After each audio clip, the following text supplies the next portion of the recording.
चाहते कि जैसे और लोगों की हालत ठीक हुई, साला मेरी हालत क्यों खराब है? भाई यादव जी भी तो हमसे खराब थे, शक्ल सूरत से लेके पढ़ाई लिखाई धन दौलत जर जमीन जायदाद में हमसे कमज़ोर थे। आज वो भी मजबूत है, ठाकुर साहब भी मजबूत हैं, पंडित जी भी मजबूत हैं, जितने दलित भाई हैं वो भी मजबूत हो रहे हैं, उनकी भी बात सुनी जा रही है। एकलौता मेरी बात क्यों नहीं सुनी जा रही? कभी आपने सुना? कभी आपने सोचा? यहाँ पर जो लोग हैं मुझे बता रहे हैं लोग कि यहाँ इमाम अल्हम्दुलिल्लाह बहुत मजबूत है। मैं 1 मिनट के लिए मैं कमज़ोर ही मान लेता हूँ। आप लोग पहले मेरी बातों को सुनिएगा, फिर अमल में लाइएगा अगर सच्ची लगी तो। अब तक जितनी मरतबा आप लोगों ने वोट डाला, इसमें बुजुर्ग हैं वो कम से कम 20 मरतबा वोट डाले होंगे, नौजवान भी 2-4 बार वोट डाले होंगे, कोई विधानसभा में कोई लोकसभा में। सच्चे दिल से हाथ रख के बताइए अपने दिल पे, कितनी मरतबा आप लोगों ने जो उतने मरतबा वोट डाला, जितनी बार वोट डाला, क्या सोच कर डाला? कोई अपनी जाति फायदे सोच के डाला? नहीं डाला ना। सिर्फ आपने वोट किस लिए डाला? मैं आपका ही जवाब दे देता हूँ। आपने सिर्फ इसलिए वोट डाला कि कहीं बीजेपी ना जीत जाए, इसलिए इनको वोट दे दो। इतने बार सोच के डाला ना? मैं गलत कह रहा हूँ तो बताइए। आपने सिर्फ ये सोचकर वोट डाला कि कहीं बीजेपी ना जीत जाए, इसलिए डॉक्टर जावेद को दे दो, सुभान साहब को दे दो, मस्तान साहब को दे दो, फलाने को दे दो, ढमकाने को दे दिया और जीते भी, है ना। आप जब अपने जाति फायदे के लिए वोट डालते, अपनी कम्युनिटी के फायदे के लिए वोट डालते, अपने मोहल्ले अपने गांव के लिए वोट डालते, तो कोई ना कोई फायदा पहुंचता। अगर मैं आऊं दिन भर ही चौराहे फ्री में बैठा रहूं, कोई कुछ ना करे, तो कौन मेरे मरने कटने पे बताइएगा पुरसा हल होगा? कोई होगा? लेकिन अब जैसे मेडिकल स्टोर है, कितने दिन आपको ये फ्री में दवा दे देंगे? 1 बार 2 बार, फिर बाद में कहेंगे अरे भाई कुछ नहीं तो कम से कम जितने दाम का ले उतने दे दो। या आप ये कहेंगे 10 रुपया कम कमाता हूँ, आपसे 2 रुपया कमाऊंगा, लेकिन कोई अपना नुकसान करके नहीं देता, है ना। जी। एक हमारी अकलौती कौम है जो पिछले 60 सालों से सिर्फ ये सोचकर वोट देती है बस बीजेपी हार जाए। आप सोचो कभी कितनी मरतबा और बीजेपी को हराना है? नहीं सोचा ना। आपने सिर्फ अंधाधुन बैटिंग किया, बस बीजेपी हार जाओ, इसी में हम खुश हो जाते हैं। बीजेपी हराना अगर मसले का हल होता तो मेरे भी मसले हल होते और मेरे भी बच्चे तरक्की कर रहे होते।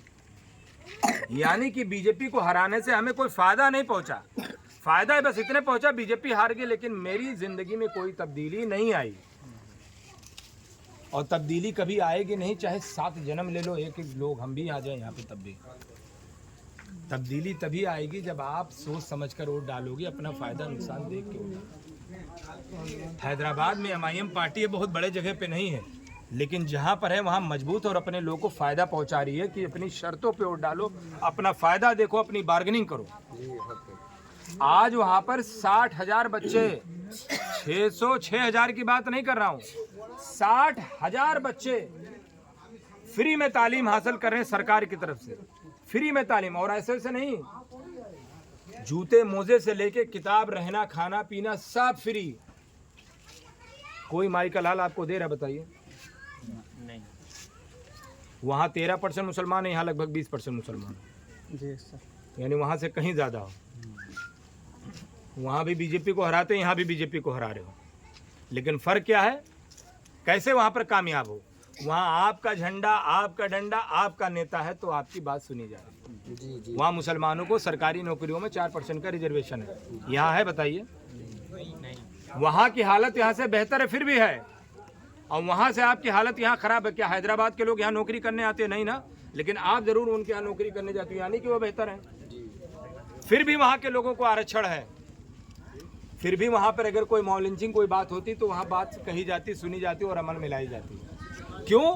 क्योंकि आपका नेता है, आपका विधायक है, आपका झंडा, आपका डंडा है, तो आपके लिए बोलता है। नहीं बोलेगा तो उसको भी हरा देंगे। यहाँ पर क्या है? लालू यादव कभी नेता, कभी सोनिया गांधी नेता, तो कभी नीतीश कुमार नेता। एक मस्जिद में एक ही इमाम खड़ा हो सकता है। यहाँ कुछ लोग इमामत करने वाले होंगे, एक इमाम के पीछे 1 लाख की आबादी हो जाए तो भी 2 इमाम नहीं हो सकता, एक ही रहेगा इमाम, और अल्हम्दुलिल्लाह सबकी नमाजें हो भी जाती हैं। मैं गलत कह रहा हूँ तो बताइए। और 2 इमाम कर देंगे तो कोई रुकू में रहेगा, कोई सजदे में रहेगा। सियासत में आप लोगों ने इतने इमाम बना लिए, कोई रुकू में है, कोई सजदे में है, तो किसी का सर फूट रहा है, किसी का हाथ टूट रहा है। एक इमाम बनाए होते, एक के पीछे चले होते और अपनी शर्तों पे वोट डाले होते तो कुछ होता तो ना होता, लेकिन इतनी खराब हालत तो नहीं होती। बस हम बाखुदा सिर्फ इसी चीज के लिए आए हैं, एक लीडर, एक झंडा, एक डंडा पकड़ लो। 60 साल तक दूसरे को वोट दे दिया, 6 साल एक को देकर दे दो, हो सकता है कुछ बेहतर हो जाए। और बेहतर कैसे होता है? आप ये सोच रहे सरकार बदल जाएगी तो बेहतर हो जाएगा?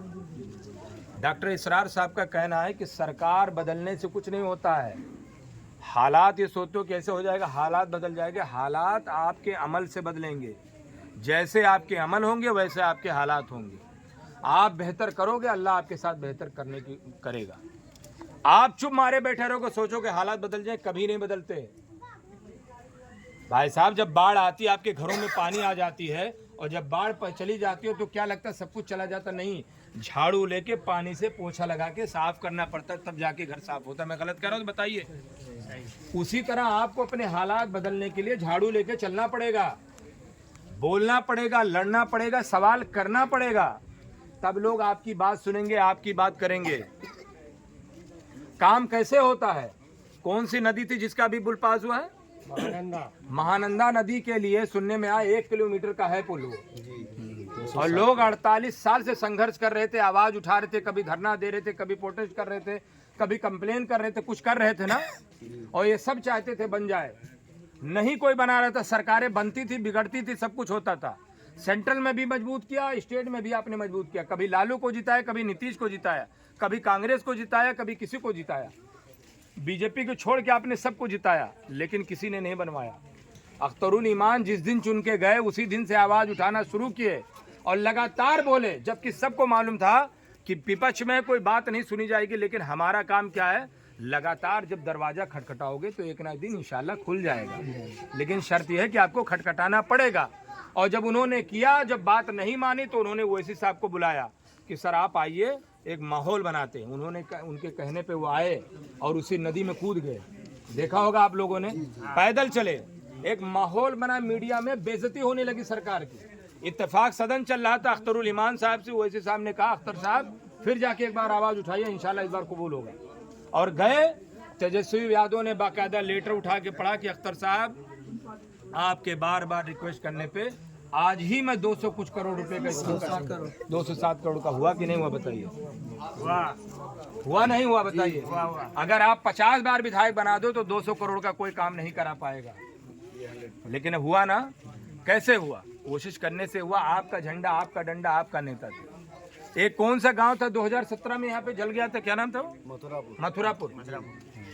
वो गांव जल गया था वहाँ पे। तो एक हमारे जानने वाले वहीं पर मिले। क्या नाम था उनका भाई? लिखे थे वो कागज में। उन्होंने बताया कि कोई पार्टी का आदमी झांकने नहीं आया था, लेकिन MIM के लोग आए तो हर घर को 9,500 रुपया सबको दिए वहाँ पे मदद। 2017 में जब हम कुछ नहीं थे। तो मामला अच्छा। दूसरी चीज, इसके साथ साथ कहीं पर भी मॉब लिंचिंग हुई। नालंदा बिहार शरीफ में मदरसे भी जलाए गए, कुरान शरीफ भी जलाया गया, इमाम को मारा गया। कौन गया? कोई एक विधायक बोला तक नहीं। रुकनुद्दीन साहब भी चुन के गए थे, MIM से ही चुने। इजहार अस्वी साहब भी चुन के गए थे, शहनवाज भी चुन के। पूछिए कितनी बार गए वहां के लोगों से मिले, जबकि हमारा कोई वो नहीं था, न हमारी कॉन्स्टिट्यूएंसी थी। लेकिन नहीं, हमारा रिश्ता कलमे का था। तो वहां पर गए, ठेले वालों को, सब्जी वालों को, जितने लोग थे, जो हो सका का पार्टी की तरफ से अख्तर साहब ने मदद भी की। तो अल्लाह ने अगर उस काबिल बनाया तो किया। अब भाई हम आसमान से तारे तोड़ के लाके तो दे नहीं सकते, लेकिन जितना हो सकेगा आपके लिए बोलेंगे। तो हमने जब बोला तो हमने कुछ करके दिखाया भी। और दूसरी चीज, जो आदमी टिकाऊ होता है वो कभी बिकाऊ नहीं होता है, और जो बिकाऊ होता है वो टिकाऊ नहीं होता। जिनको बिकना था वो भाग गए, जो टिकाऊ था वो टिका है। अख्तर साहब पैसे वाले आदमी नहीं है, सबको मालूम है। अभी भी किशनगंज में किराए के घर पे रहते हैं। नीतीश कुमार ने डायरेक्ट फोन किया था कि आप आ जाइए हमारे साथ, मैं आपको कैबिनेट मंत्री भी बना रहा हूँ। बस 2 मिनट हमको, आपको कैबिनेट मंत्री भी बनाएंगे। 16-17 सीटें हैं, हम यहाँ पे लड़ते हैं, उसका आप फैसला करिएगा। हम आपको बजट भी दे देंगे, आप पार्टी छोड़ के आ जाइए। अख्तर साहब ने कहा मैं सब कुछ कर सकता हूँ, लेकिन मैं किसी के साथ धोखा गद्दारी नहीं कर सकता हूँ। जिसको जाना था वो चला गया, मैं नहीं जाऊँगा। चाहते तो नहीं जा सकते थे, बताइए। जिसको इस जमाने में मंत्री बने और 100 करोड़ रुपया मिले और दुनिया भर का टिकट बांटने मौका मिले, ये ऑफर कोई ठुकराएगा बताइए? लेकिन क्यों नहीं गया? क्योंकि जाते तो मैं गद्दारों में मेरा भी शुमार होता, भागने वालों में मेरा नाम होता।